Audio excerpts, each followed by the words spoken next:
Hello, everybody. I am hoping that everybody is safe. And I thought, for entertainment purposes, I'm not making any money off of this, to read Reveille in Washington, 1860 to 1865 by Margaret Leech. It talks about Washington, D.C. during the Civil War. It's a pretty thick book, so I thought maybe I can read this in like an hour and a half intervals. Definitely, you don't have to watch me the whole time, but maybe if you're sewing masks or cleaning out your garage or just want to lay down and close your eyes and escape 2020 for now. Um, but yeah, it's just purely for entertainment purposes. So I will begin. I will see how far I get in an hour and a half, and I hope you enjoy it.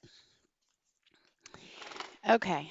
Um, the general is old. Chapter 1. The general is older than the capital. That winter, the old general moved from the rooms he had rented from the Free Mulatto Wormley in I Street to Crutchett's at 6 and D Streets. His new quarters, situated on the ground floor, a spacious bedroom with a private dining room adjoining, were convenient for a man who walked slowly and with pain. And Crutchett, a French caterer, was one of the best cooks in Washington. In spite of his nearly 75 years and his increasing infirmities, the general was addicted to the pleasures of the table. Before his 6 o'clock dinner, his black body servant brought out the wines and the liquors, setting the bottles of claret to warm before the fire. The old man had refined his palate in the best restaurants in Paris, and woodcock, English snipe, pollard, capon, and tête de veau en tortue were among the dishes he fancied. He liked, too, canvasback duck and the hams of his native Virginia, yet nothing to his taste equaled the delicacy he called terrapin. He would hold forth on the correct method of preparing it. "No flour, sir, not a grain." His military secretary could saturninely foresee that moment when, leaning his left elbow on the table and holding 6 inches above his plate a fork laden with the succulent tortoise, he would announce, "The best food vouchsafed by Providence to man," before hurrying the fork to his lips. From his splendid prime the general had retained not only a discriminating palate, but the defects suitable to a proud and ambitious nature. He had always been vain, pompous, exacting, jealous, and high-tempered.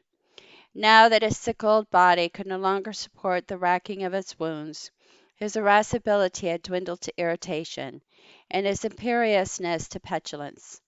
His love of flattery had grown, and he often declared that at his age compliments had become necessity. While taking a foot bath, he would call on his military secretary to remark the fairness of his limbs. In company he spoke of the great commanders of history, and matched with theirs his own exploits at Chippewa and Lundy's Lane, at Cerro Gordo and Chapultepec. Near his desk stood his bust in marble with shoulders bared, classical, serene, and idealized. The walls were brilliant with his portraits at various ages, from the young General Winfield Scott, who had been victorious over the British in 1814, to the already aging General in Chief, who had defeated the Mexicans in 1848. They were arresting figures, those generals on the walls, handsome, slender, heroic, with haughty eye and small imperious mouth.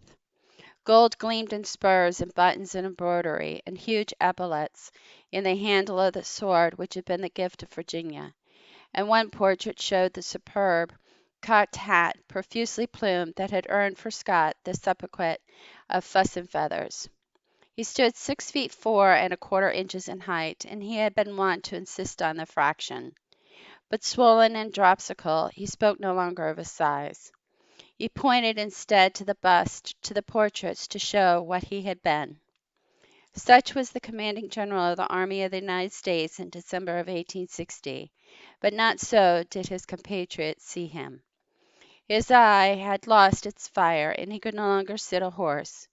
But in huge epaulets and yellow sash he was still his country's hero. Europe might celebrate the genius of Napoleon, The New World had its Winfield Scott.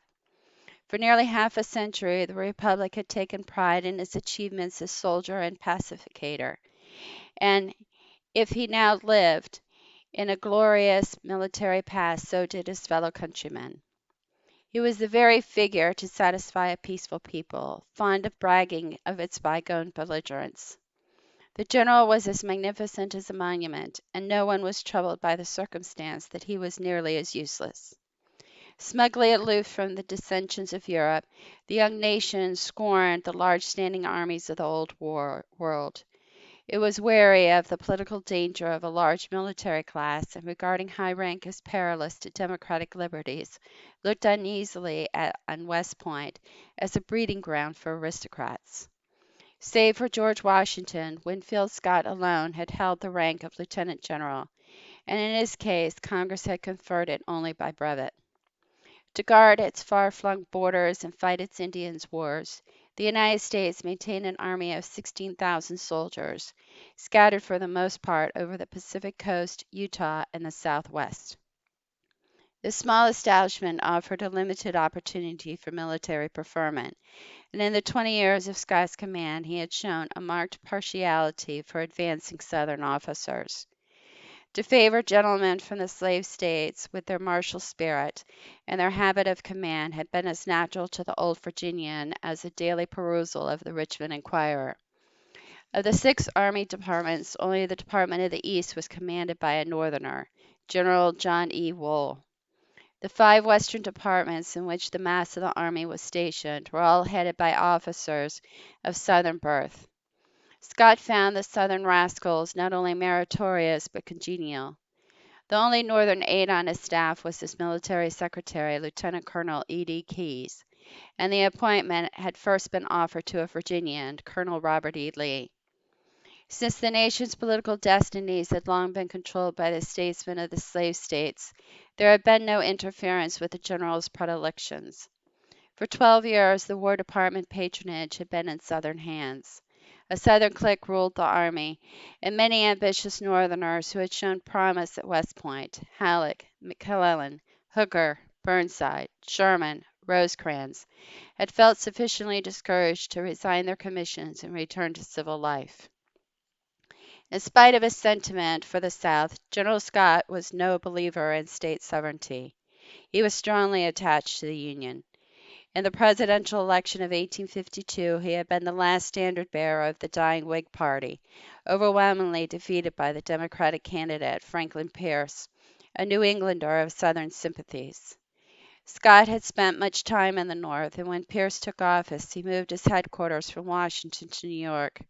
There, growing old and feeble, he had remained, while North and South, with increasing bitterness, disputed the question of the extension of slavery to the territories, and abolitionists vied with fire eaters in a chorus of recrimination and hatred. In 1856 the anti-slavery Republican Party entered the national lists, captained by the gallant adventurer Fremont. Again a Democrat, James Buchanan was elected president, but the North's growing antipathy to slavery was written in the large Republican vote. The canvass of 1860 revealed a disastrous sectional division. The Democratic Party split into 2 factions, each of which nominated a candidate, and the success of the Republicans in November appeared to be assured. After the October elections, the Cotton States began to agitate for disunion. South Carolina threatened immediate secession if the Republican candidate Abraham Lincoln should be elected. In late October, General Scott wrote the President a letter containing his views. He advised Buchanan that the Southern forts should be strongly garrisoned to prevent a surprise attack. It was the advice that the general had given President Jackson during the nullification troubles in South Carolina, when Scott himself had gone to Charleston and executed his mission with firmness and diplomacy. Scott was no longer the man he had been in 1832. His letter maundered off into arguments for peaceable disunion, and he presented the suggestion that the nation might solve its problems not simply by splitting in half, but by dividing into 4 confederacies. A week after he had sent his letter, Abraham Lincoln was elected President of the United States. 4 days later, South Carolina called a convention with the view of seceding from the Union. There were wild political demonstrations in the Cotton States, and as Southern trade with the North fell off and markets fell and banks called in their loans, the free states, forgetful of their recent enthusiasm for the limitation of slavery, grew despondent. Northern merchants and manufacturers, chilled by the prospect of bankruptcy, were eager to make concessions. Some people thought that the only course was to permit the separation of the sections, but the great majority still refused to take the threats of disunion seriously. At every election for the past 20 years, the Southerners had been gasconading about secession. Few Northerners had any comprehension of the crisis, and almost none faced the possibility that it might end in civil war.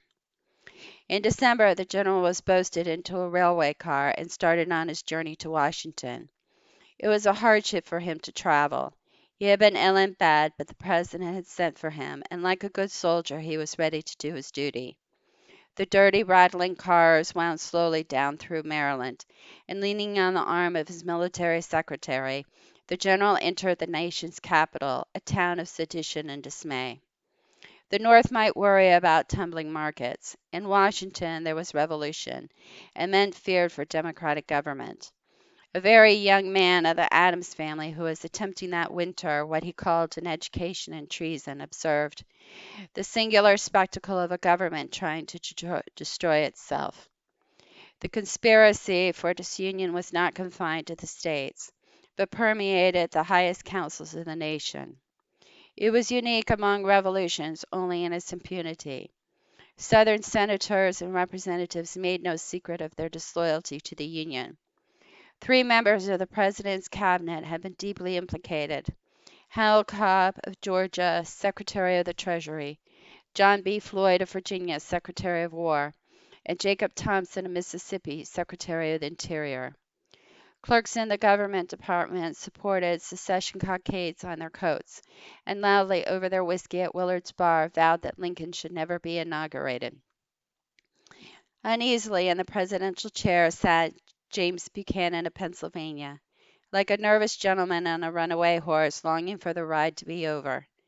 A commonplace politician of nearly 70, he was conscientious, evasive, and irresolute. He was a staunch Democrat. Southerners were his friends and closest political associates. He had belatedly become aware of his allegiance might carry him into presiding over the disruption of his country. General Scott's repeated advice to strengthen the Southern forts had no more effect on him than on his secessionist war secretary, Mr. Floyd. Mr. Buchanan was not oblivious of the problem of the forts.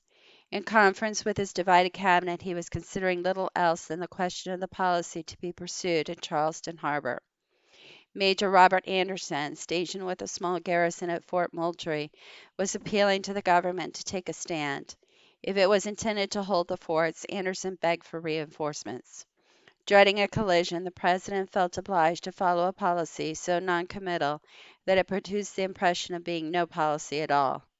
However dull ears might be at the North, Mr. Buchanan had heard the roar of the deluge, and to the induction into office of his successor, Mr. Lincoln, he was looking forward with the keenest anticipation. Washington was in a turmoil. Its very existence as the federal city seemed threatened. Geographically, the situation of the District of Columbia was precarious. If the slave states of Virginia and Maryland were both to succeed, they would carry Washington with them. Sympathy with secession was strong in a large group of the city's residents, and it was feared that they would participate in any seditious enterprise. Men in public life found their mail heavy with threats and warnings, and General Scott's ears were soon ringing with stories of conspiracy. The general had made the journey to Washington for a consultation with the president. It was evident that he would be obliged to remain. Scott was no Republican, but baffled by Mr. Buchanan and cold-shouldered by Mr. Floyd. He wished to God that Mr. Lincoln were in office. For Army headquarters, space was presently found in Winder's building in 17th Street, opposite the small brick structure of the War Department, and the General in Chief took up his duties at the divided and jeopardized seat of federal government. It was as a symbol that the Capitol was valued. It had no other importance. Built to order at the dawn of the century, it gave after 60 years the impression of having been just begun. As in 1800 and 1850, so in 1860, wrote Henry Adams. The same rude colony was camped in the same forest, with the same unfinished Greek temples for workrooms, and sloughs for roads. European travelers doing their tour of the United States looked superciliously on Washington. They were accustomed to capitals which were rooted the centers of the cultural and commercial life of their nations. Washington was merely a place for the government. It was an idea set in a wilderness. All too typical of the young republic, the town was pretentious and unfulfilled. It had been ambitiously laid out over an area extending from the Potomac and the Eastern Branch, or Anacostia River, as far as Rock Creek on the west and Boundary Street, later to be known as Florida Avenue, on the north. Vast sums, by the standards of the day, had been spent on the public buildings, but they were widely spaced, unrelated, and for the most part incomplete. In 60 years, men may construct a compact city, not Rome. The very grandioseness of the capital's conception called forth ridicule, and the often quoted tribute, "A city of magnificent distances," had become a favorite jibe. The vaunted buildings of Washington were the Capitol, the General Post Office, the Patent Office, the Treasury, the Executive Mansion, and the Smithsonian Institution, and despite the distances the tour could be made in a forenoon. First in importance was the classic Capitol, with its historical paintings and statuary, and its Library of Congress. Above all, with its great marble extension, progressing toward completion after nearly 10 years of work. In the two new wings, only recently occupied by the legislators, visitors now might gaze on the splendid Senate chamber and the ornate red and gold Hall of Representatives. There was no doubt that the interior decorations were gorgeous, though Americans thought them gaudy and foreign. But on the outside, imagination was needed to envision an imposing architectural effect.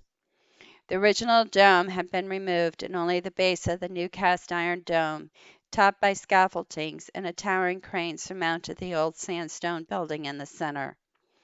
At either end, the glittering marble wings stretched bare and unfinished, devoid even of steps. Of the 100 Corinthian columns needed for the completion of the porticos, only 3 had been crowned by their capitals and set in place. Columns and capitals, blocks of marble, keystones, carvings, lumber, and iron plates lay strewn about the grounds, which were further defaced by workmen's sheds and depots for coal and wood. Visitors lingered on the east portico to admire the colossal statues, especially Persicos Columbus, with his bull, and all paused to stare at the Greenough statue of Washington, which sat godlike amid the litter in the eastern park. Modeled on the Roman conception of Jupiter Tonans, the figure of the father of his country was naked to the waist, with his limbs swathed in draperies, and even Philip's guidebook was constrained to remark that Washington was scarcely recognizable in this garb to his countrymen. Diagonally across from each other at 7th and F Streets were the marble palaces of the Post Office and the Patent Office. The latter, which was not quite finished, contained a display of models and curiosities, and provided space for the entire business of the Department of the Interior. On 15th Street, the Treasury Department occupied an immense edifice, the extension of which was still under construction. Next door, on the future side of the north end of the Treasury, was the little brick State Department.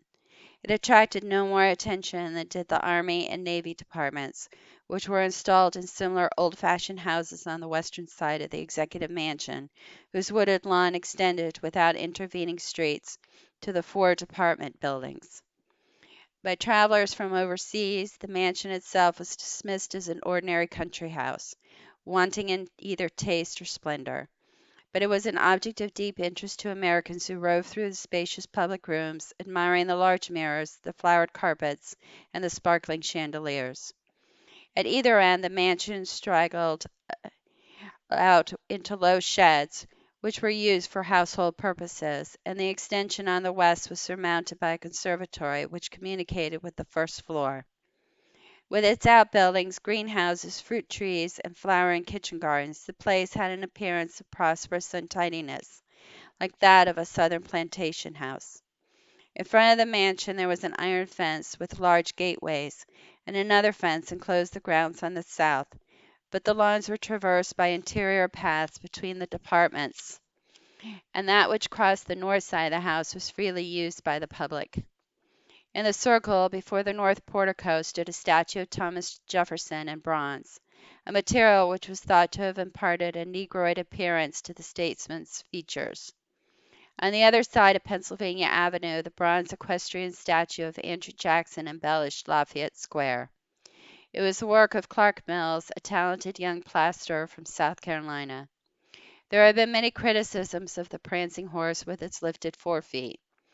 Charles Sumner, the cultured senator from Massachusetts, found the Jackson statue grotesque, and was humiliated at having to conduct British visitors past it. The great disadvantage of the President's house was its unhealthy situation near the Potomac Flats, which were held responsible for the prevalence of malaria in Washington during the summer and autumn months. At the foot of the President's Park, as the unkept tract south of the mansion was called, there was an unsavory marsh which had formerly been an outlet for sewage. This bordered on the opening of the town's great nuisance, the old city canal, formerly an inland waterway between the Potomac and the eastern branch, but now fallen into disuse save as a receptacle for sewage and offal. To reach the mall in the southwest section of Washington, it was necessary to cross this unsightly and odorous channel, which was spanned at intervals by high iron bridges. In the half-developed park of the mall arose the red, fantastic towers of the Smithsonian Institution, surrounded by prettily planted grounds, which, like those of the Capitol and the White House, had been planned by the famous horticulturist Andrew J. Downing. Its large library and museum of natural history were considered well worth visiting. West of 15th Street and directly south of the Executive Mansion, though separated from it by the wide mouth of the canal, stood a truncated shaft, intended to commemorate the father of his country. Here sentimental patriots might wander among the stone carvings which lay piled on the ground, and meditate on the ingratitude which had suffered these subscriptions to lapse. Another memorial of Washington, a rigid equestrian statue by Clark Mills, was solitarily situated in Washington Circle at the intersection of Pennsylvania Avenue and 23rd Street. There were the sights of the federal metropolis: 6 scattered buildings, a few dubious statues, and one-third of an obelisk, and barring an inspection of the government greenhouses, or a drive to the Navy Yard, the Arsenal, or the Observatory, there was nothing more to be seen within the city limits. Northwest from Capitol Hill ran the city's main thoroughfare, Pennsylvania Avenue, the Avenue. It had been conceived as a broad, imposing boulevard, along which the Capitol should confront the Executive Mansion, but the great bulk of the Treasury had necessitated a bend in the avenue, and from the Capitol the vista now terminated not in the White House, but in the red brick barn which President Buchanan had erected in the grounds.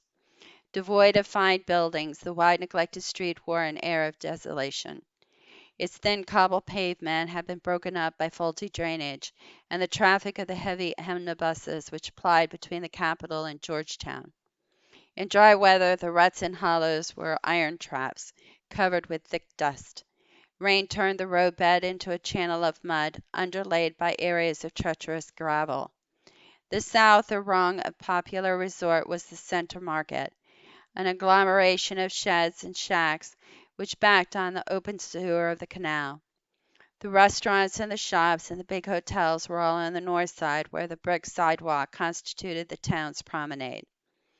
The hotels were a recent development in a capital whose politicians had emerged only in mid-century from a background of small taverns and boarding houses.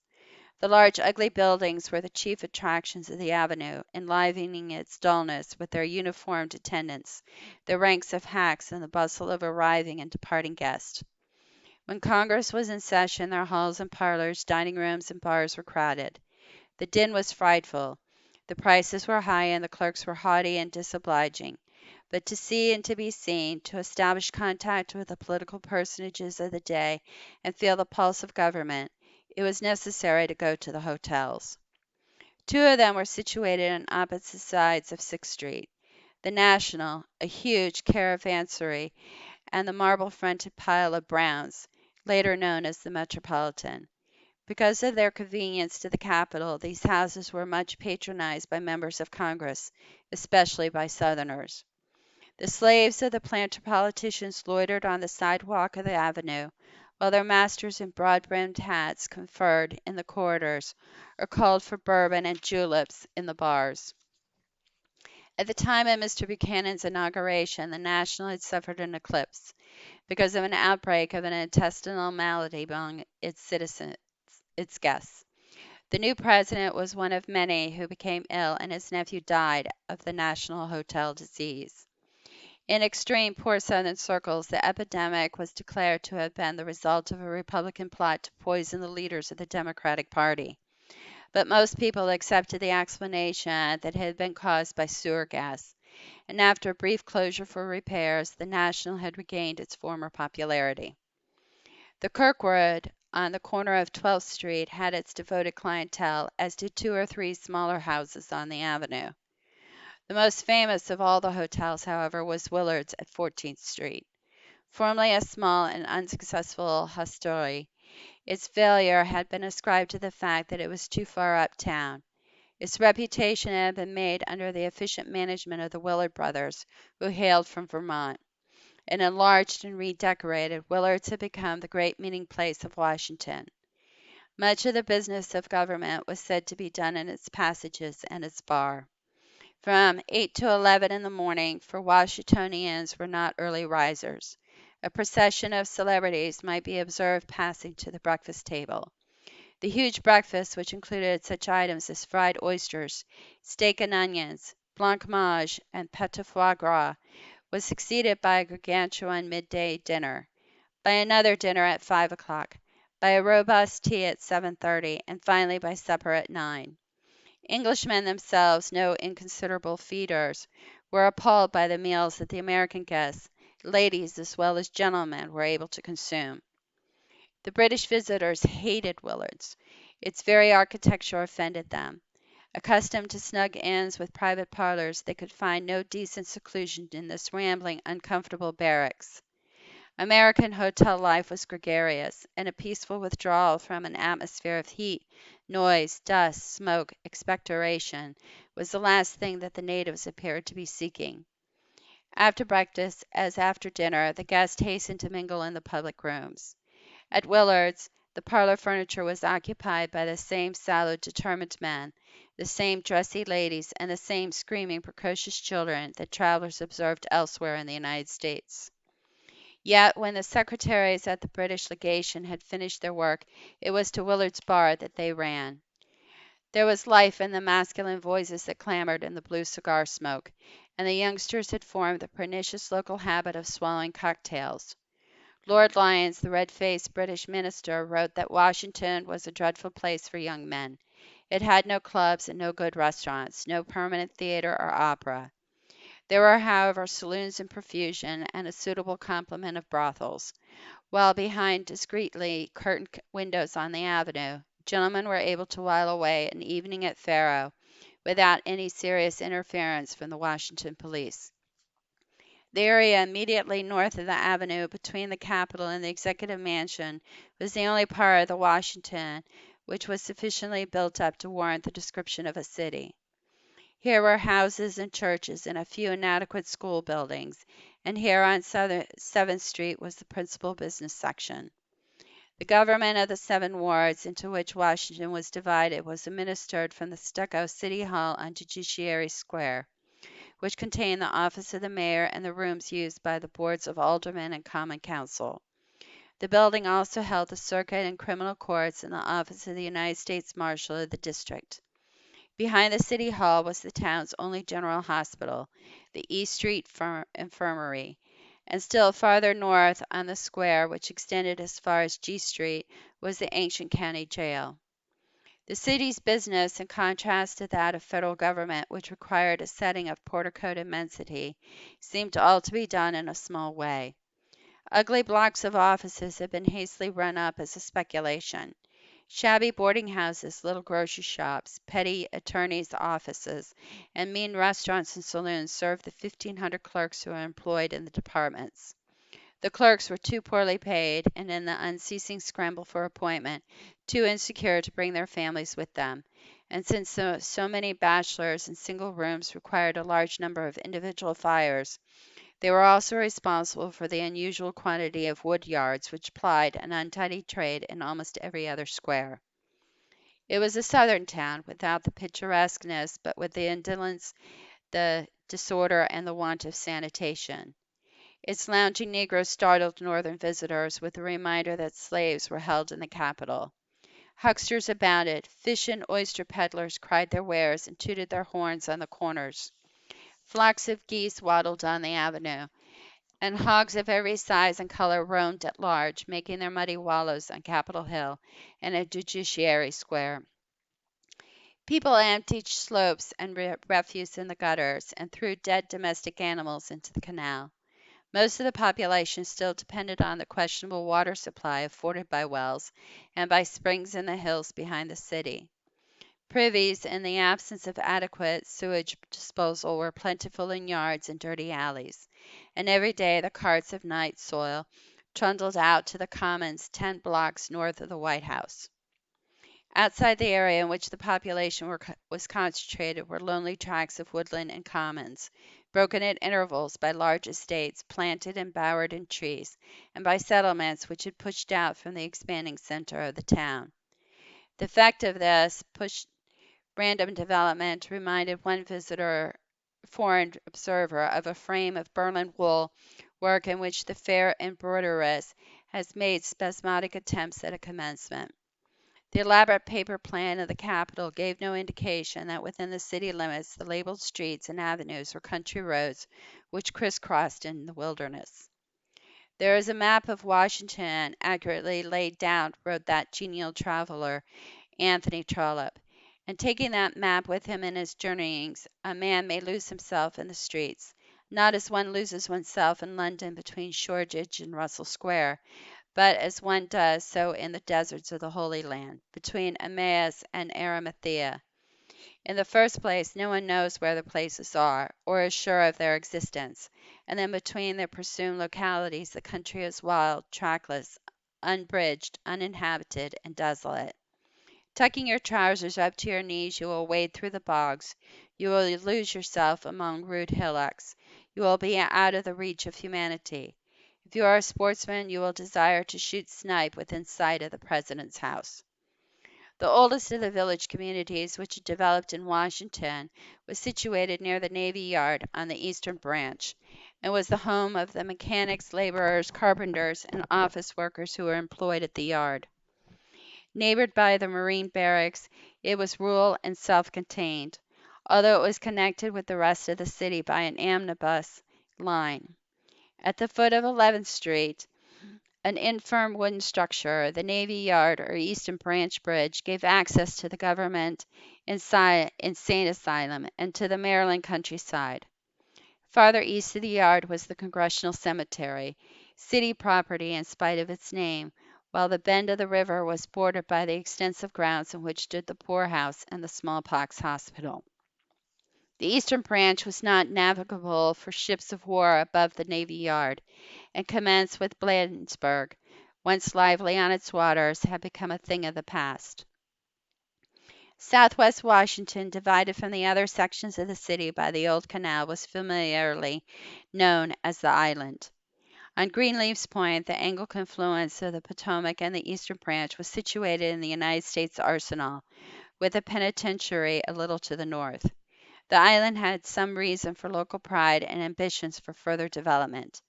It included the mall, with the Smithsonian Institution, and also the militia armory.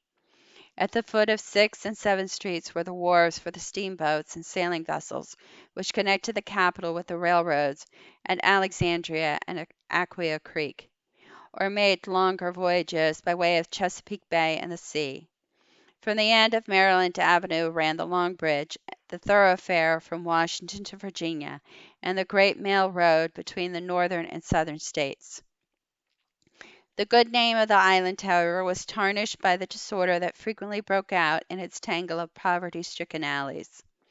The less populous parts of the city harbored not only ill-famed resorts, but gangs of rowdies who disturbed good citizens by their lawlessness, and had even started riots during municipal elections. The respectable settlement of all the northern liberties, located above G Street, had its sordid districts.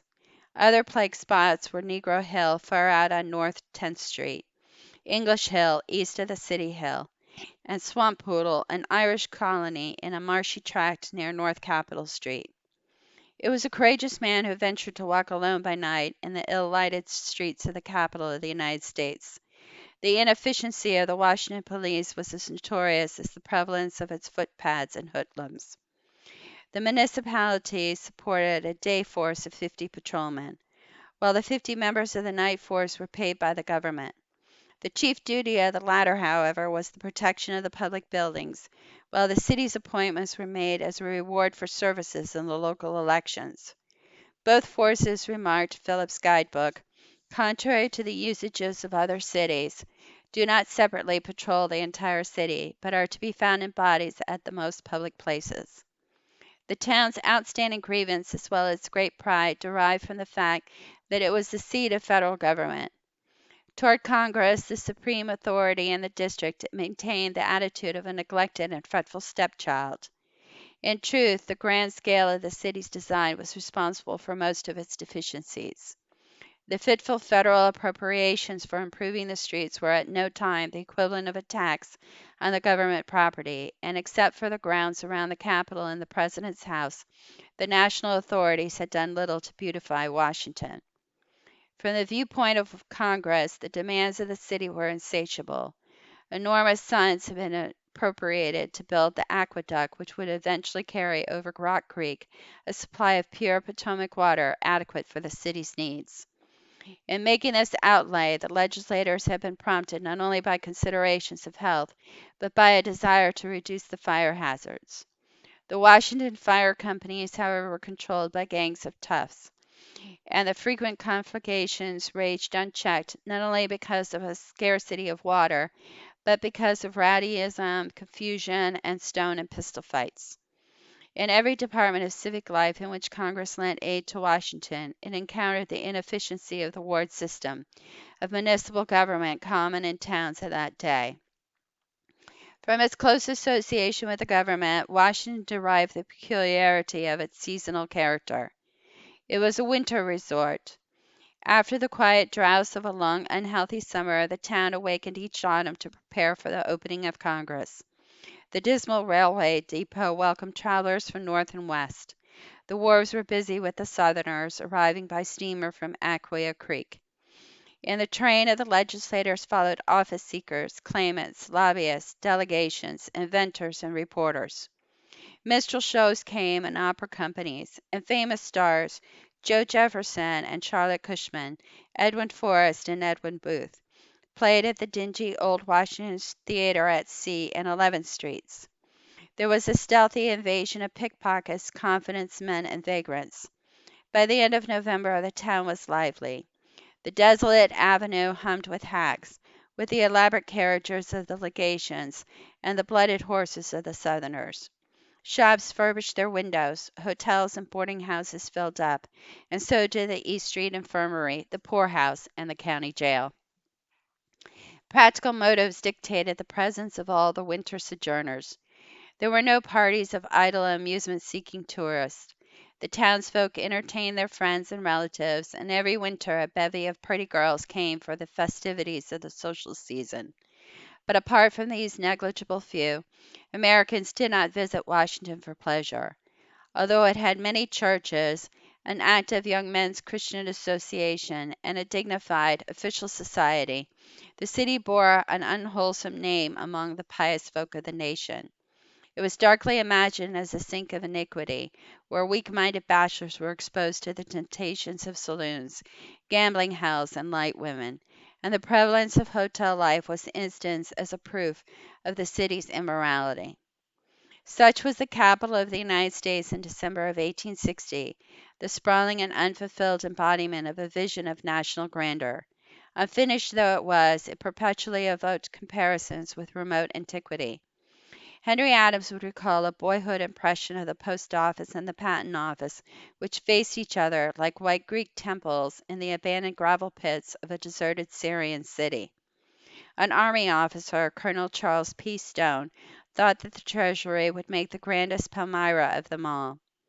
Anthony Trollope was also reminded of the ruins of Palmyra by the framework of the new Capitol dome, and a popular designation of Captain Montgomery Meigs of the engineers, often seen superintending the work on the Capitol extension, was Meigs among the ruins of Carthage.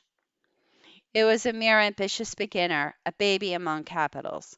Its defects were those of youth and energy and inexperience. Yet people were ready to fancy it mouldering and abandoned, a relic of an optimistic moment of history when men had essayed an experiment called democracy. Disillusion was heavy in the air, and even the rising monuments of the Republic wore the image of ruin and decay. The presence of the old general was reassuring to the worried residents of Washington, to those who were used to living in the capital, who depended on their jobs in it, owned property in it, saw it hopefully not as it was but as it might grow to be, and even cherished, some of them, the ideal of a permanent union of the states. As Scott limped to Winder's building from his low coupe, drawn by a powerful horse, the passers-by lined up, removed their hats, and cried, "God bless you, General." That's the end of chapter 1. So, chapter 2. The Union, sir, is dissolved. There were people who loved Washington, not alone with an habitual affection for warm firesides and growing gardens, but because they found enjoyment in the particular life the town afforded. They derived a vicarious excitement from the proximity of government and from the many rumors of which Washington was the sounding box. They watched with pride and pleasure the progress of the public buildings, attended the improving lectures at the Smithsonian Institution, danced at the hops at the big hotels, and ran pell-mell to the fires. In spite of many diversions, living was leisurely and almost rustic in character. After church on Sunday, friends went to hospitable houses to dine, sometime between the hours of 4 and 7, on the excellent and varied fare provided by the markets. There were agreeable evening tea parties in the parlors. From lamplit windows came the sound of piano music or the deliberate slap of the cards in a game of euchre or whist. Like villagers, the townsfolk went to the depot to welcome visitors or speed them on their way. Sportsmen caught rock bass at the little falls and gunned for duck and reed bird in the Potomac marshes. Along Rock Creek in springtime, the Judas trees unfolded their purplish pink blossoms. Everyone feasted on shad and strawberries, and in the dimming light white dresses gleamed on the doorsteps. The city's children shuffled in the dry gray slush of the poplar plumes, and April gave place to May, not only as mud is succeeded by dust, but as hyacinths and snowdrops and lilacs yield to woodbine and clematis in a wilderness of roses. In fine weather there were many outdoor excursions. Lodges and societies danced and picnicked at pavilions in the groves near the town.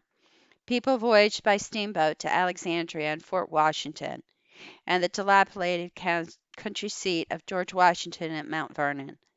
Columbian College on the pretty eminence of Meridian Hill was a favorite place to visit. North of Washington, too, were the fine estates of Eckington, Harewood, and Kalorama. 3 miles beyond the crossing of the city boundary in 7th Street was a wooded hill on which stood the Soldiers' Home, founded by a part of the tribute which General Scott had levied on Mexico City. A long drive out on the 7th Street road beyond the district line led to Silver Spring, the summer home of the venerable statesman Mr. Francis P. Blair. Across the Long Bridge, the pillared mansion of Colonel Robert E. Lee crested the Arlington Heights. Carriages were always rolling across Rock Creek to Georgetown, with its dignified streets of old-fashioned red brick houses. The duty of paying calls involved an arduous amount of travel, for ladies were expected to leave their cart to visit, not only in Georgetown, but even in distant Bladensburg. I'm gonna pause for a little bit. Okay. The town had its aristocracy. It was, said the New York Herald, the abode of a very slow and respectable people who cool themselves during the hot weather by the delightful remembrance that they are of gentle blood. Prominent residents were allied to the statesmen of the South through family connections in Maryland and Virginia, and during the Pierce administration, the official society was Southern in tone. In its inner circle were included the members of the diplomatic set, as well as Northern Democrats who had shown themselves tolerant of slavery. Other notable gentlemen from the free states were courteously if formally received. It was a society which permitted unusual freedom to ladies. Moving breathlessly and without privacy in a shower of white kid gloves and calling cards, they had a role to play in the parlors, and might still enjoy homage at an age when in other American cities they would have been relegated to knitting by the fireside. The galleries of the sacred Capitol were bright with their bonnets. They thronged its corridors, sending in their cards to summon acquaintances from the floor of Senate and House. If her husband were occupied, it was considered correct for a lady to be escorted to a levee by one of his friends. Failing a female companion for a tour of the public buildings, she might with decorum accept the attendance of a child. In the H Street mansion of Mr. W. W. Corcoran, there was an octagonal alcove hung with red velvet where the famous statue of the Greek slave stood, protected by a gilded chain. It was nakedness, but it was art, and even ladies looked and admired. The social season opened on New Year's, which throughout the country had become a day of great jollification, of paying calls and making presents, and drinking eggnogs and hot punch. In Washington, the hospitable custom of keeping open house prevailed in official as well as private circles, and on New Year's Day was held the first of the winter receptions at the Executive Mansion. No refreshments were offered at these functions, but the general public, or at least the part of it that was white and respectably dressed, circulated freely in the mansion and shook the President's hand. After the 1st of January the round of entertainment began. The morning and afternoon levees, the at-homes, and dinners and musicals were but preludes to the splendor of the balls and the big evening parties with music and supper. By night gloomy streets resounded with the restless stamping of horses, the crack of whips, and the shouts of coachmen, as the carriages moved slowly into line, and before some lighted residence discharged their freights of ladies shaped like great bells. The fragile, low-cut evening dresses of the 1850s were fashioned of gauze and illusion, and garlanded with roses, white clematis, water lilies, violets, and scarlet honeysuckle, and headdresses matched the blossoms that swelled on the corsage and trailed on the distended skirts. Save for a few old-fashioned fellows invulnerable to the new craze for mustaches, almost all the gentlemen had ceased to shave their upper lips. Southerners wore their hair in long flowing locks. American made as yet no strict distinction between daytime and evening dress, wearing impartially their best black or blue broadcloth swallow tails with bright buttons. Many of them, even in the exclusive circles of Washington society, were not yet aware that in London a white neckcloth was considered indispensable for evening, and sported large colored cravats above their brocaded and embroidered waistcoats. The foreign ministers were resplendent in court costumes trimmed with gold and silver lace and sparkling with orders. In the radiance of the gaslight from cut glass chandeliers, ladies and gentlemen promenaded arm in arm, danced vivacious quadrilles and waltzes and Germans, and partook heartily of the supper supplied by the fashionable French caterer, Gautier. There were oysters and lobster and terrapin, wild turkey and partridge and quail, and Gautier excelled in satisfying the eye as well as the appetite by his table decorations of confectionery towers, castles, pyramids, and pagodas. By 1856 the halls of Congress were noisy with angry debates over the admission of the territory of Kansas. Free soil and slavery men were aligned in violent opposition, but the controversies were still plainly ignored in the parlors. Through the pretense of polite oblivion sounded the thwacks of Preston Brooks' cane, raining blows on the head of Senator Sumner as he sat writing at his desk in the Senate chamber. Sumner, a moralistic anti-slavery crusader, had made an intemperate speech on the jangling question of Kansas. Brooks, a congressman from South Carolina, took it upon himself to reply by breaking Sumner's head. Washington society was well acquainted with the handsome, cultured, and priggish senator from Massachusetts. He had been fond of earnestly discoursing to Southern ladies on suitable subjects, laces, intaglios, and the history of dancing. All his courtesy and erudition had been of no avail. Preston Brooks was the great hero of the Southern chivalry. Northerners, on the other hand, were indignant over the assault, which critically injured Sumner's spine, and kept him for 3.5 years from active duty in the Senate. Less than a year after Brooks made his attack, Washington welcomed Mr. Buchanan of Pennsylvania with open arms. The new president, though tall, ruddy, and silver-haired, had one badly squinting eye, which he kept habitually closed, and he held his head stiffly inclined toward his left shoulder. Old Buck's head, said Major B.B. French, a prominent Washington Republican, was all askew like a cow with the horn ale. His admirers, however, thought that Mr. Buchanan had a fine presence. His political views were congenial to the best of the people of the capital, and he was very fond of society. The president's habits, like those of Washington, were simple. As though he had not recently returned from the court circles of England, where he had served as United States minister, he walked every day for an hour on Pennsylvania Avenue, affably greeting his acquaintances. In summer, for the sake of his health, Mr. Buchanan accepted the use of a modest stone cottage at the Soldiers' Home, but he did not otherwise use his coach and horses a dozen times a year. On Saturday afternoons, when Scala's Marine Band played in the President's Park, he mingled with the populace on the lawn. He invited friends to sit for a neighborly afternoon at the Executive Mansion, and often at small dinners carved the roast himself. He always wore a big old-fashioned standing collar with a starched white choker, like a poultice, around his neck. Buchanan was a bachelor. His niece, who had been with him in London, presided over the Executive Mansion. Though youthful, Miss Harriet Lane had poise and social experience, and she was vastly admired. Lace berthas became the fashion because she wore them. A revenue cutter was given her name, and a new song, "Listen to the Mockingbird," was dedicated to her. Tactful, correct, and violet-eyed, Miss Lane had strict ideas of etiquette. Dinner guests at the mansion were formally presented before moving to the dining room. In spite of the French cooking and the nutty old Madeira, the president's parties were stiff. Mr. Buchanan was anecdotal but cold. Miss Lane's gracious chill added the last austerity to appointments which were considered far from lavish. No flowers ornamented the dinner table. There were no bouquets at the covers.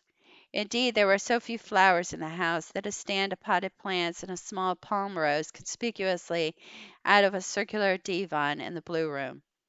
Jefferson Davis is said to have compared Mr. Buchanan's administration to an elegant Republican court, and a colonial bleakness breathes from the admiring phrase.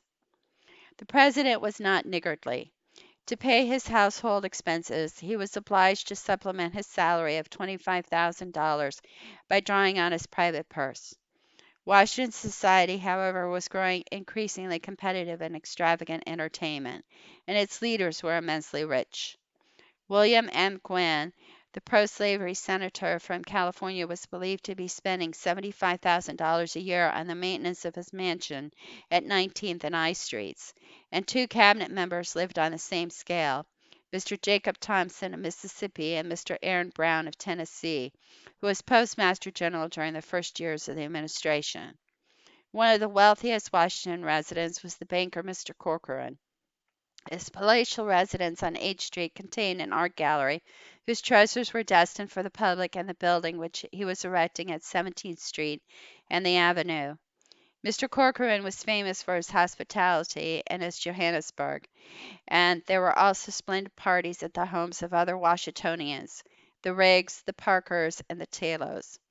Their friends, Secretary Cobb, Mr. Justice Campbell of the Supreme Court, and Senator Slidell of Louisiana, all entertained handsomely.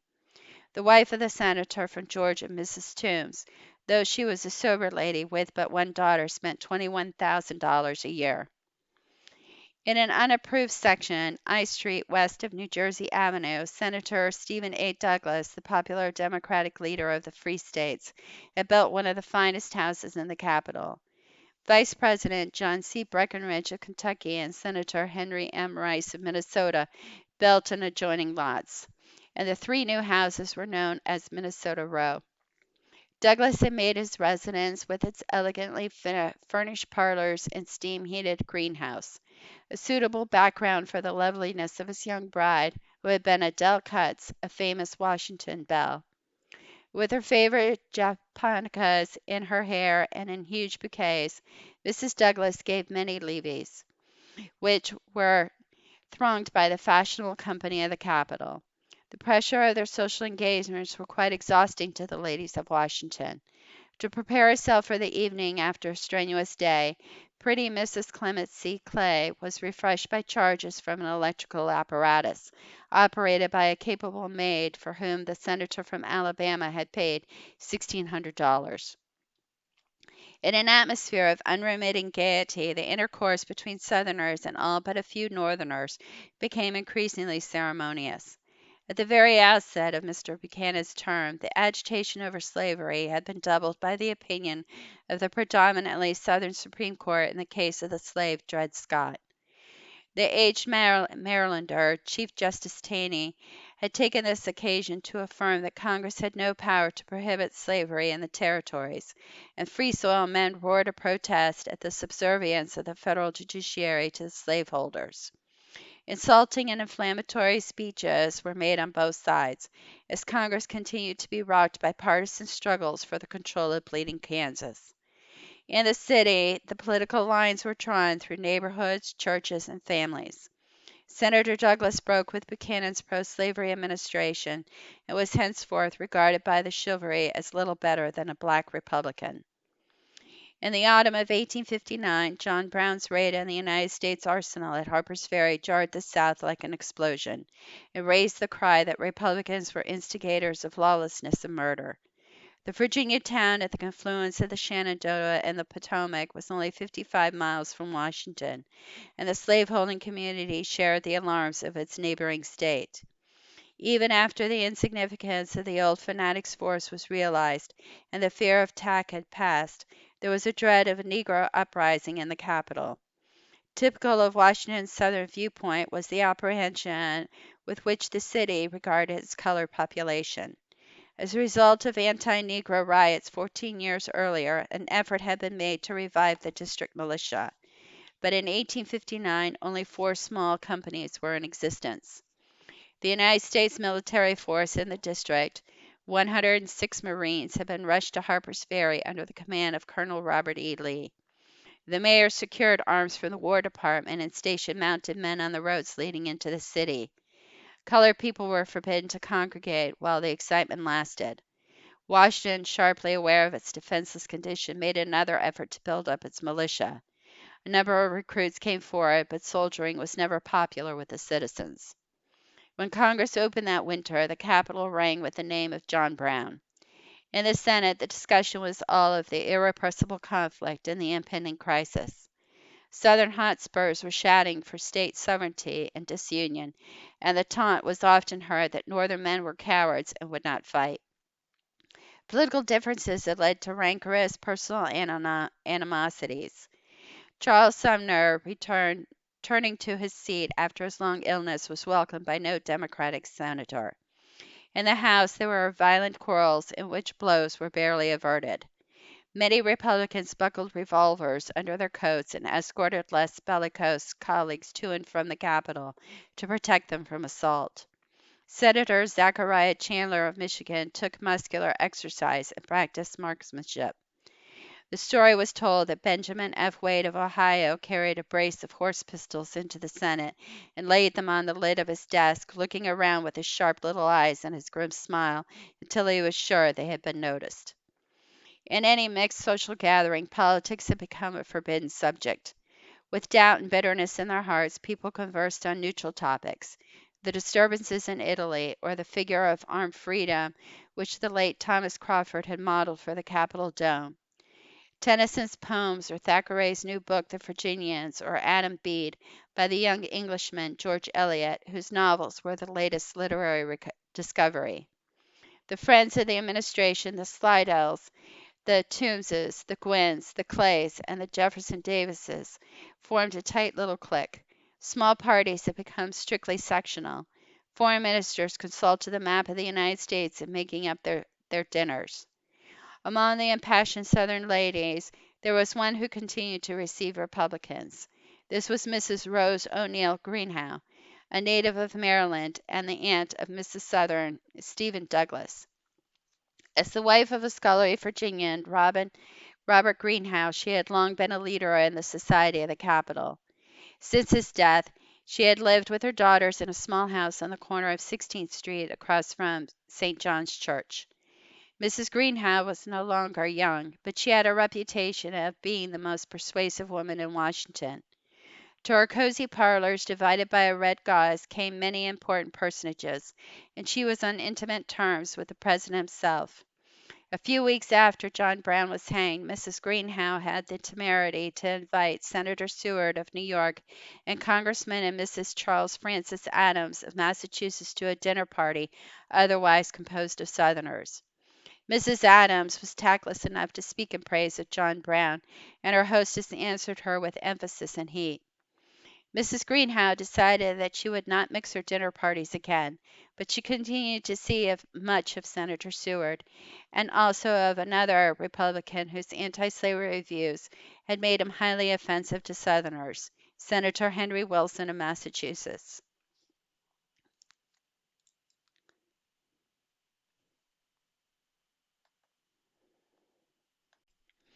In the spring of 1860, Scott's military secretary, Colonel Keyes, accompanied the general on a visit to Washington and attended a number of dinner parties, at which he heard much talk about the national crisis.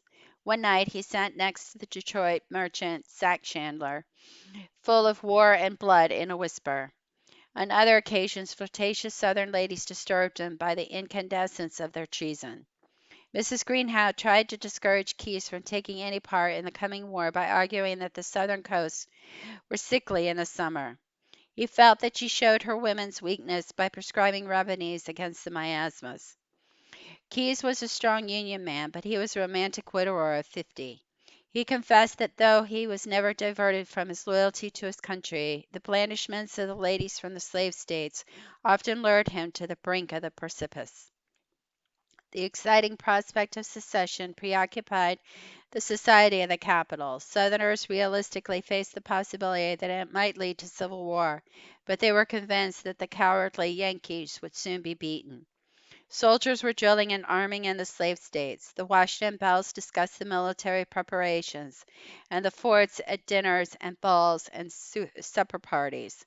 Festivities were touched with the exotic splendor of the Orient when the Japanese ambassadors visited Washington with a large suite. The representatives of the tycoon, with their fantastically dressed hair, their fans, and their richly embroidered robes, girt by two swords, made a great stir in the capital. Everyone turned out to see them received with ceremony at the Executive Mansion, and they were entertained at private parties. Even the recess of Congress in the summer of 1860 was not without variety. The Corps of Chicago Zouaves came to Washington in August in gaudy Algerian uniforms, which appeared almost as outlandish as the costumes of the Japanese. Young Colonel Elmer E. Ellsworth, who had drilled them and taken them on tour, had awakened enthusiasm for the formation of Zouave companies throughout the country. By invitation, the Chicago Zouaves performed their eccentric drill in the White House lawn in the presence of Mr. Buchanan and Miss Lane. The social season opened with unwonted earliness that year, for in October Mr. Buchanan was host to Baron Renfrew, the name assumed on his travels by Albert Edward, Prince of Wales. The peachy-cheeked, beardless boy was already a model for diplomats. At a reception, he immediately removed his gloves when he saw that the President wore none.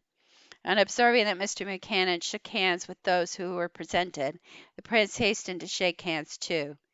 Conducted on the revenue cutter Harriet Lane to the ruinous house at Mount Vernon, he stood uncovered before George Washington's tomb and obligingly planted a small tree in its vicinity. Mr. Buchanan was able to write the Queen that her son had made an excellent impression on a sensitive and discriminating people. The cloud of the presidential election hung heavy over the Capitol. Out in Minnesota Row were domiciled two of the candidates, Douglas, standard bearer of the Northern Democrats, and Breckinridge, who was the choice of the South. Though the people of the district wanted a voice in the national decision, they were energetic in forming partisan associations. Clubs have been organized to support the leaders of both the Democratic factions, as well as the candidate of the Conservatives, John Bell, and the Black Republican, Abraham Lincoln.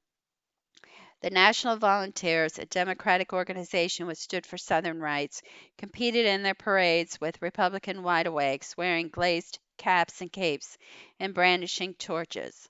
Feeling ran high, and on the night of Lincoln's election, a mob attacked the local Republican wigwam and partially wrecked the building before being dispersed by the police.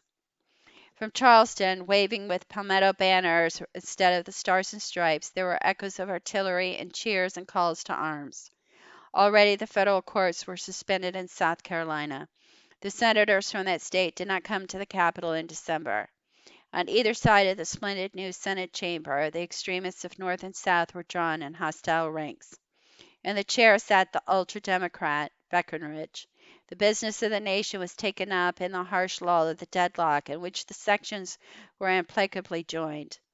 Under the leadership of two Democrats who had risen above partisan feuds, the venerable Crittenden of Kentucky and Douglas of Illinois, moderate-minded men were still hoping to arrange some compromise. The senators from the Cotton States sat in the capital of the Union dreaming of a new empire which would make the Gulf of Mexico a western Mediterranean. There was no hope of compromise with boisterous swagging Toombs of Georgia, of his truculent colleague Iverson, with insolent Slidell of Louisiana, or Judah P. Benjamin with his purring musical voice and his lawyer's subtleties, with sick defiant Clay of Georgia, or Wigfall of Texas with his fierce scarred face. Most influential among them was a cold, fastidious man, Jefferson Davis of Mississippi. He was a graduate of West Point who had served with distinction in Mexico and had been Secretary of War during the Pierce administration. In his military bearing and romantic conceptions of honor, he symbolized the Southern ideal which had produced this revolution. Such men would listen to no appeals to patriotism.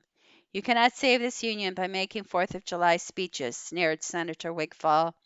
Whip syllabub is not the remedy for the patient. You have got to come down to your work, and you have got to do something practical. On the other side of the Senate chamber sat men who were no less unyielding, the men who had grown strong with the rise of young Republican Party, men who denied state sovereignty, hated slavery, and loved power. No concessions to the South would come from Bluff Ben Wade or from Zach Chandler, who thought the Union would be better for a little bloodletting. From Hale of New Hampshire, Fessenden of Maine, Trumbull of Illinois, or Grimes of Iowa. From Henry Wilson of Massachusetts, or the culture crusader Sumner, who would be surprisingly vulgar in the passion of controversy. The leader of the Republican Party, William H. Seward of New York, was a different person altogether. He was bland and mysterious and equivocating. He made no public declaration of his views, and the radical Republicans were beginning to draw away from him because he was supposed to be in favor of conciliating the South. While the galleries applauded the sentiments of secession and the mediators worked to save the country, like a bucket brigade at a conflagration, a solitary Southern senator arose to speak on behalf of the Union. Andrew Johnson of Tennessee was no kin of the Cavaliers. He was a demagogue, coarse, honest, and courageous, and he did not mince his words in condemning secession. The seizure of federal property in South Carolina was treason, he said, and nothing but treason. A few days before Christmas, the President attended a fashionable wedding. As he wearily sat in the parlor breathing the fragrance of unseasonable roses and lilies, he was startled by a hubbub in the hall. He asked Mrs. Roger Pryor, wife of the disunionist congressman from Virginia, whether the house were on fire. She might imaginatively have answered yes. The shouts were those of rejoicing over a telegram announcing the secession of South Carolina. The President called for his carriage. Congress received the expected news calmly, but there was contention at the War and Navy departments, where voices angrily resounded long after the offices were closed. As the brief afternoon darkened in a drizzle of rain, the tidings reached the hotels.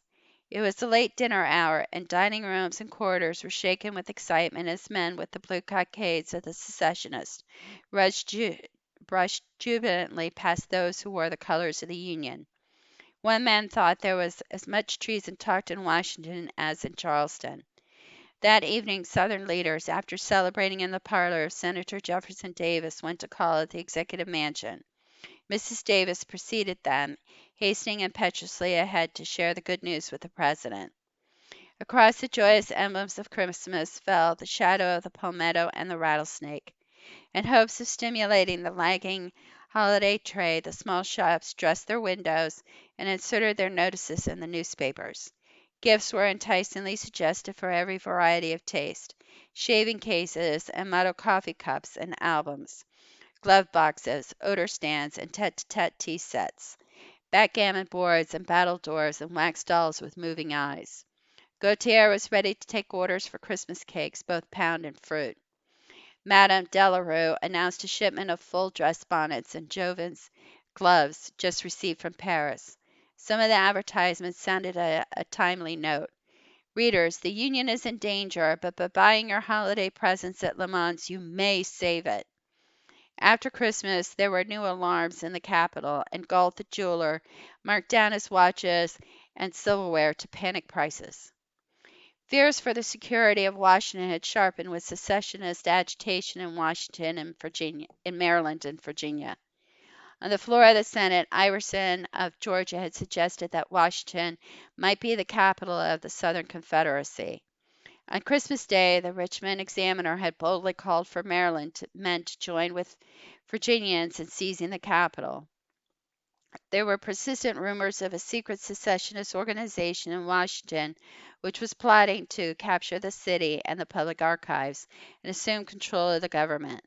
Senator Seward, who was no alarmist, wrote the President-elect in late December that such a conspiracy was foaming, and that it had its accomplices in the public councils.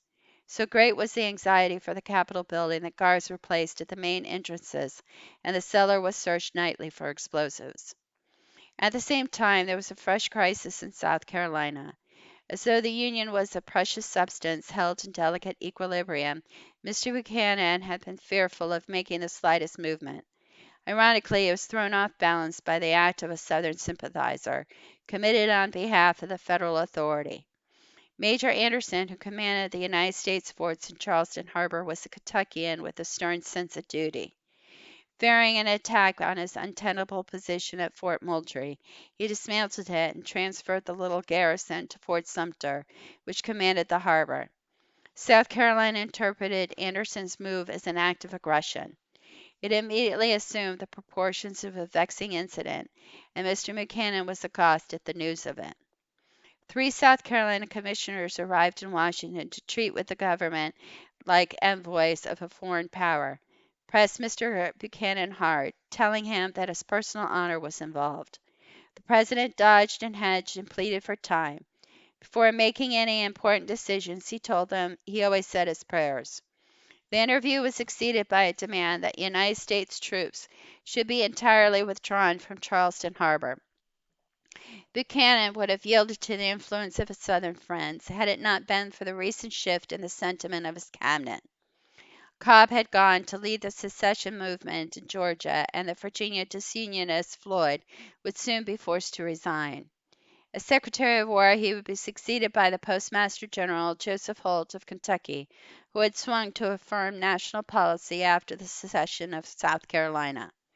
Although Jacob Thompson of Mississippi still lingered at his post, men of Union sympathies were in the ascendancy in the President's council, and they persuaded him to an assertion of authority. At last he wrote the Palmetto commissioners that the United States garrison would remain where it was, and he granted permission to General Scott to reinforce Fort Sumter. The President's decision cut short the social activities of the commissioners, who had rented a fine house as a suitable ambassadorial background. They had been cordially welcomed by the chivalry, but on the night before their departure the police were called out to prevent a tin pan serenade, which less fashionable elements in Washington were proposing to offer to the gentlemen from South Carolina. During the days of painful suspense, when the attention of the country was fixed on the conclaves at the Executive Mansion, Mr. Buchanan had received a call from Benjamin F. Butler, a Breckinridge Democrat from Massachusetts. In the President's office they sat face to face, but not eye to eye, for Butler, too, had a startling squint. He was a stout, crafty-looking, forceful little man, and he had his own plan for solving the country's predicament. He advised Mr. Buchanan to have the South Carolina commissioners arrested and tried for treason before the Supreme Court, the judgment of which would determine the rights of secession. Mr. Buchanan, blanching at the very mention of such bold action, could not only reply that it would lead to great agitation. Ben Butler heard from Southern men in Washington that the North would never fight, but he told them that it would, and he would fight with it. He was a brigadier general of militia in Massachusetts, which had several enthusiastic organizations of citizen soldiers. He was hopeful that the nation might find some remedy, but after he had taken tea with Senator Davis, he saw that war was inevitable. Mr. Buchanan later protested that during this period his mood had been serene, and that he had not lost an hour's sleep or a single meal. Unsympathetic observers, on the other hand, described him as a broken old man who did nothing but cry and pray. The first picture seems nearly as exaggerated as the second. He had ordered a day of national prayer and humiliation, and was preparing a special message to Congress, which reflected his despair at the progress of revolution. At Charleston, the Palmetto banner waved over Fort Moultrie and Castle Pinckney, as well as the United States Arsenal and other governmental property. The fever of secession was spreading through the Cotton States. There were scandalous irregularities in the disunionist administration of the War and Interior departments, while the Treasury was in a state that threatened financial ruin to the country. Among the rumors with which the Capitol was humming was the story of a plot headed by Senator Wigfall to kidnap the President and install Breckinridge in his place. At his New Year reception, Mr. Buchanan's face was haggard. The calls were fewer than usual. The East Room seemed almost deserted. Many of the visitors, wearers of Union and secession cockades alike, refused to shake the President's proffered hand. The old politician from Pennsylvania was timid, not treacherous. In ordinary times he might have retired with Horner at the close of his term. He had been caught in the glare of a crucial moment of history. Even his Southern friends, to whom he had conceded so much, had turned against him. At a dinner party at Mr. Corcoran's, General Scott witnessed the passionate outbursts of Senator Toombs and Senator Benjamin, who cursed the President, along with Major Anderson and the Union. In the end, his sundered country was united only in the opinion that Mr. Buchanan was a coward and a fool. Sinking heavily into a chair in Scott's headquarters, he exclaimed, "The office of President of the United States is not fit for a gentleman to hold." With the new year, the temper of the North was growing increasingly conciliatory. In answer, the news of secession came like hammer strokes from the Cotton States. Mississippi was the first to follow the lead of South Carolina. Florida and Alabama hurried close behind, then Georgia, Louisiana, and Texas. The seceded states seized United States property within their borders: forts, arsenals, custom houses, revenue cutters. The government made no effort to reclaim them, and its passivity was matched by that of the free states. The people were so apathetic that there was no great indignation when South Carolina guns fired on the Union flag and drove off the Star of the West carrying reinforcements to Fort Sumter. Late in January, however, there was a sign that Northerners were discouraged and leaderless, rather than indifferent to the fate of their country. John A. Dix, a reactionary Democrat from New York who had been appointed Secretary of the Treasury, was incensed by the continued seizure of revenue cutters in Southern ports. He telegraphed a revenue official at New Orleans, "And anyone attempts to haul down the American flag, shoot him on the spot." The words sounded like a trumpet call from the timorous silence of Washington, and the North applauded the government official who had dared to speak out for the nation. In the Senate, Mr. Seward of New York had made his long-awaited speech. He was the idol of the masses, of the Republicans. Before the nomination of the Westerner, Lincoln, it had been taken for granted that he would be the Republican candidate for president. In January, it was known that he would head the cabinet of the new administration, would in short be president in all but name. Many looked to him to save the country. Governor Seward, as he was usually called, was a complex personality. He was gentlemanly, subtle, and smiling, but not quite elegant or effete. There was too much of Western New York for that. He was brilliant and cynical, but not quite a polished trifler. He was too much the man of the party machine, the intimate of the astute political manager, Thurlow Weed. In spite of his 60 years, he attracted young men by his warmth and kindness, and by the unassuming simplicity of his manner. Although his doctrine of the irrepressible conflict between free labor and slavery had made him hated throughout the South, he was considered a man without convictions, a Jesuit, and an opportunist. He was the affectionate friend of Jefferson Davis, and not Mr. Buchanan himself, was more earnest in the cause of propitiating the slave states. Seward's policy was one of temporizing and conceding, of delaying hostilities until the Republicans should have time to organize and march. Working outside the government, he had established a network of secret alliances which extended deep into the slaveholding states. He was informed of the proceedings of Buchanan's cabinet by one of its members, who, save for a talent for intrigue and a strong sentiment in the Union, was Mr. Seward's antithesis. This was Edwin M. Stanton, a domineering, cross-grained Washington lawyer, able but without national reputation, who had been given the office of Attorney General in December. The winter he was conferring with two other politicians who were peculiar confidants for a Breckinridge Democrat, Zach Chandler and Charles Sumner. To prevent suspicion, Stanton's reports to Seward were always made through a third man, and except for one chance encounter in F Street, they did not meet during the Buchanan administration. When on January 12 Seward arose in the crowded Senate chamber, he seemed the only tranquil person there. As he had already publicly pronounced that all would be right in 60 days, he was believed to have developed some clever guarded plan, and before the slender slouching figure in a gray frock coat, Northerners and Southerners sat hushed and tense. No expectation of eloquence moved them, for Seward was an indifferent speaker. He delivered his carefully prepared addresses in a perfunctory way, and his husky voice had been weakened by excessive cigar smoking and the use of snuff. But he represented the new administration and the unknown quantity at Springfield. Optimistic and debonair, he represented hope.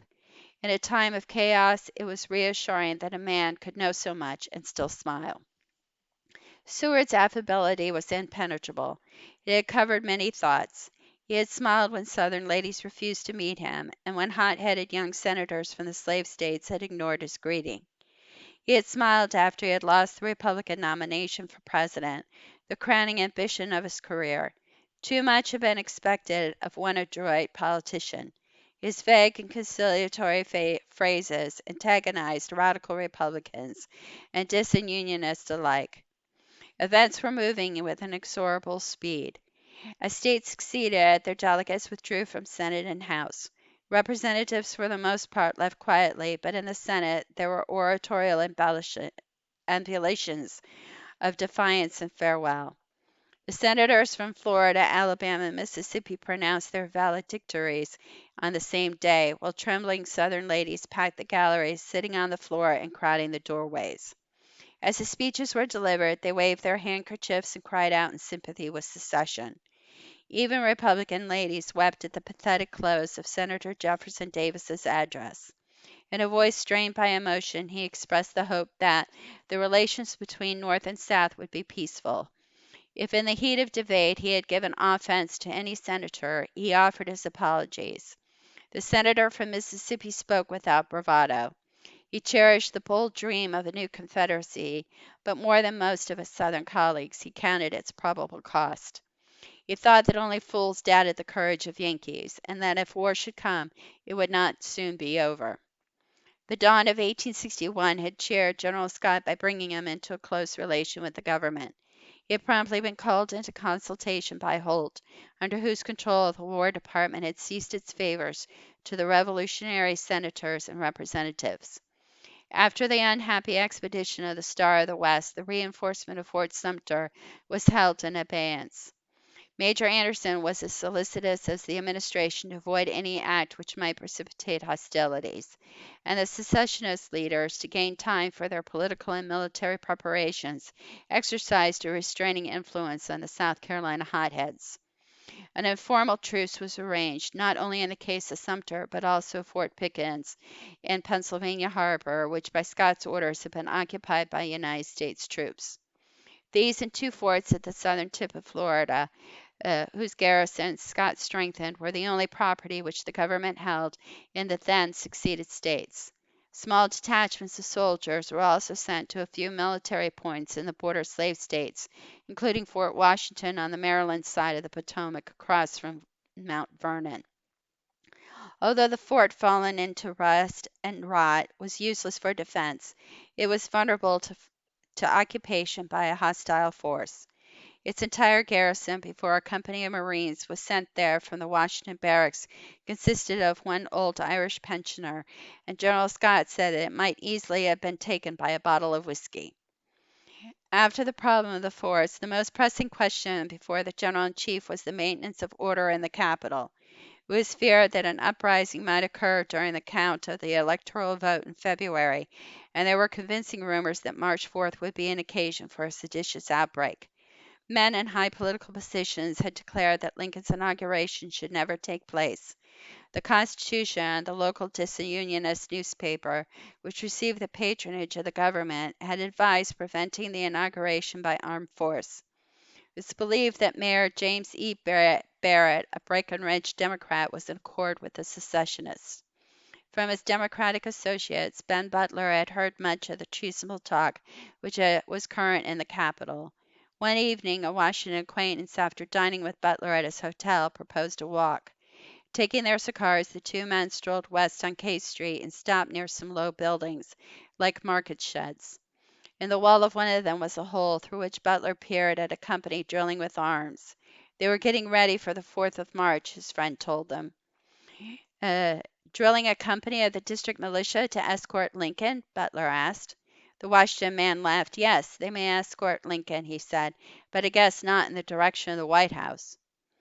Early in January, in a special message to Congress, the President felt it necessary to mention that the Capitol would be adequately protected at the coming inauguration.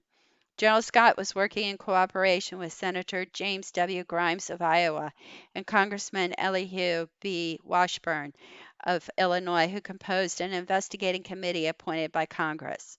These gentlemen appealed to the New York chief of police and detectives in long beards and slouch hats, chewing tobacco and damning Yankees, went to work in Washington, Baltimore, Richmond, and Alexandria. Scott had called in an army officer, Charles P. Stone, who had served under the general in Mexico, and after Stone had outlined an acceptable plan for the defense of the capital, he was assigned to the duty of organizing and drilling the district militia. He entered energetically on his work, for after several months' residence in Washington, he had become convinced that two-thirds of the population would sustain the government in defending it. Excuse me. The four existing organizations of citizen soldiers, three in Washington and one in Georgetown, were already supplied with arms. The Georgetown Company, though it contained some dubious members, seemed in the main well disposed. While the Washington Light Infantry and the National Guard Battalion were old and dependable establishments, the third and most fashionable militia organization in Washington, the National Rifles, was a hotbed of disloyalty. It was commanded by Captain F. B. Schaefer, an employee of the Department of the Interior who had formerly been a lieutenant in the United States Artillery. Schaefer had more than 100 men, mostly Marylanders, on his company rolls, and they were remarkably well armed and drilled. Colonel Stone was surprised to find that, in addition to rifles and ammunition, they possessed a supply of sabers and revolvers and two mountain howitzers with harness and carriages, all drawn from the United States arsenal. When he complimented Schaefer on the excellence of the company's drill, the militia captain remarked that he supposed he should soon have to lead his men to the Maryland frontier to keep the Yankees from coming down to coerce the South. Through a detective who enlisted in the company, Stone obtained reports on the new recruits, many of whom were avowed secessionists. He ordered Schaefer to deposit in the armory the howitzers and other unsuitable armament, and the order was obeyed. Eventually, the captain resigned, taking the elite of his men with him to serve in the South. A company of the semi-political National Volunteers who had agitated for Southern rights during the presidential campaign was also holding nightly drills. The Washington Evening Star attacked the National Volunteers in January as a disloyal organization whose intention was to prevent Lincoln's inauguration. One of Stone's detectives reported that the seizure of the city was openly discussed at their meetings. A committee of 5 appointed by the House to inquire into the rumors of conspiracy questioned Mayor Barrett, who endorsed the National Volunteers as a non-political body composed of respectable citizens. Their senior officer, a secessionist called Dr. Cornelius Boyle, assured the congressman that the association was not secret and had no unlawful purpose. Although the committee uncovered much disloyal activity, it cautiously reported that it had found no evidence to prove the existence in the district of an organization hostile to the government, and that if such a combination had been projected, it had been contingent on the secession of Maryland or Virginia or both. Before granting the National Volunteers' application for arms, Colonel Stone demanded their muster roll. Soon after the list was turned over, the leaders left for Richmond. Stone had no trouble in raising new volunteer companies for the preservation of order in the district. The alarmed citizens of Washington were anxious to protect their property. Prominent gentlemen lent their influence. Fire companies enrolled, and so did groups of artisans and German turners. By the middle of February, Stone had 14 companies, over 900 men ready for service, and he asserted that the number could be doubled on a week's notice. The only opposition he had encountered had come from the mayor, who refused to deliver the names and addresses of the city police. General Scott was too old a soldier to place full reliance on citizens in an emergency. Aware that undisciplined men could not be trusted to hold their fire under a shower of stones and brickbats, he had felt it indispensable to order some regulars and especially some flying artillery to the city. Only 8 companies could be spared from the army to safeguard Washington. 3 were brought from Kansas and 1 from Plattsburgh, New York. 3 were 2 companies that had been driven out of arsenals in Louisiana and Georgia, and 2 were taken from West Point. Though Mr. Buchanan had been forced to yield to the representations of Scott and Holt, the idea of calling in soldiers filled him with perturbation. Washington was the most unmilitary of capitals. Apart from the handful of Marines at the barracks, its only uniforms were those worn by a few naval officers and the doddering old generals at the War Department bureaus. In late January, there was an especial reason for the government to appear pacific and benign. With the defeat of plans for compromise in Congress, Virginia, most influential of the border states, was initiating a peace conference to be held in Washington on February 4th. The slave states of Maryland, Kentucky, Tennessee, North Carolina, Missouri, and Delaware accepted Virginia's invitation. If, in conference with the delegates of the free states, they could work out some amicable adjustment, it was hoped that the secession fever might abate and the Cotton States be persuaded to return to the Union.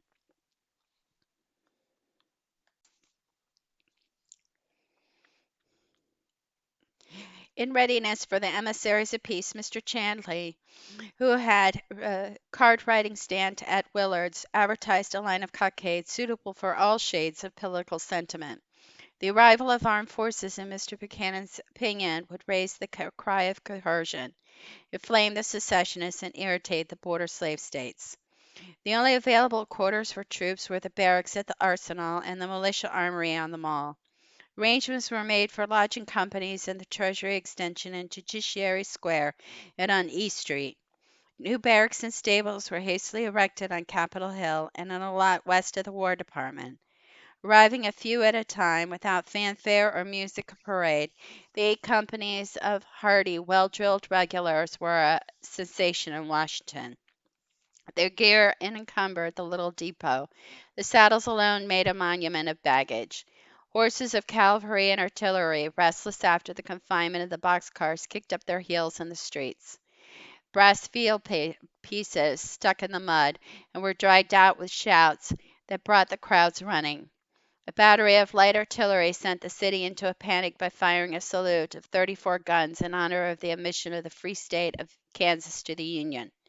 The residents mistook the thundering volleys for an attack by secession troops from Virginia, while disunionist ladies at the National, apprehensive of federal belligerents, began to pack their trunks for a hasty retreat. On a dark early morning, drum taps in East Street frightened good citizens from their beds. Hoisting windows and thrusting their night-capped heads into the fog, they discovered that the uproar was not revolution but revel. Mounted soldiers pounded up and down the avenue, exercising the horses. The government reservations were muddy, and perhaps the regulars enjoyed cutting a figure in the national capital. It does not, for example, seem necessary for exercising horses that one company of artillerymen should have worn their old hats with the red plumes which made a fine appearance and aroused much admiration. The peace delegates from the border slave states glowered under their slouch hats, and Mr. Buchanan must have winced when he took his constitutional. He might have regretted the weakness that had made him send for General Scott, for here in every gun and plume and prancing horse was the logical consequence of becoming involved with the soldier. Scott took no stock in peace congresses, regarding them as collections of visionaries and fanatics. In this instance he was wrong, for among the delegates were many eminent gentlemen. On the very day that representatives of the seceded states met at Montgomery, Alabama, the peace conference foregathered in a large, bare room, a former Presbyterian church which had been assimilated by the spreading structure of Willard's. Before a fine portrait of George Washington loaned by the mayor, a quavering, suave old man, ex-President John Tyler of Virginia, occupied the chair. Reporters were excluded from the meetings, and with moderate secrecy the sections collided behind closed doors. Presently, with the solemnity of a funeral procession, they marched to the Executive Mansion, where Mr. Buchanan received them with streaming eyes and implored them to arrange some compromise. General Scott's adherence to the government had not passed unannounced in the South. His mail was growing heavy with threats of assassination. He had been burned in effigy at the University of Virginia, and representatives of his native Slate had denounced him on the floor of the House as an ungrateful and parricidal son. The general was in agreement with Hobbes that war is the natural state of man, but he had not been thinking of civil war. It was his greatest wish to keep the peace. His many visitors were, however, impressed with his firm intention to suppress insurrection in the capital. An emissary sent by the President-elect to sound out his loyalty was completely reassured. The general, suffering from his attack of dysentery, received the Illinois man in bed, and declared that he would be responsible for Lincoln's safety whenever he was ready to come to Washington. If necessary, he would plant cannon at both ends of Pennsylvania Avenue and blow to hell any Maryland and Virginia gentlemen who showed their heads. Meanwhile, in mansions and hotels, the dark-skinned maids had packed their mistresses' dresses. The body servants had laid out their masters' traveling shawls. "We must make concessions," cried the North, but the steamers bound for Aquia Creek were laden with the chivalry. Through the streets rattled baggage wagons, piled high with trunks and boxes. Houses were closed and dark. Broad-brimmed hats and blooded horses disappeared from Pennsylvania Avenue. The Toombses coachman ran away, and the senator and his sober wife had to drive in a hired hack. Jefferson Davis left behind his tiny Japanese dog to be reclaimed when convenient.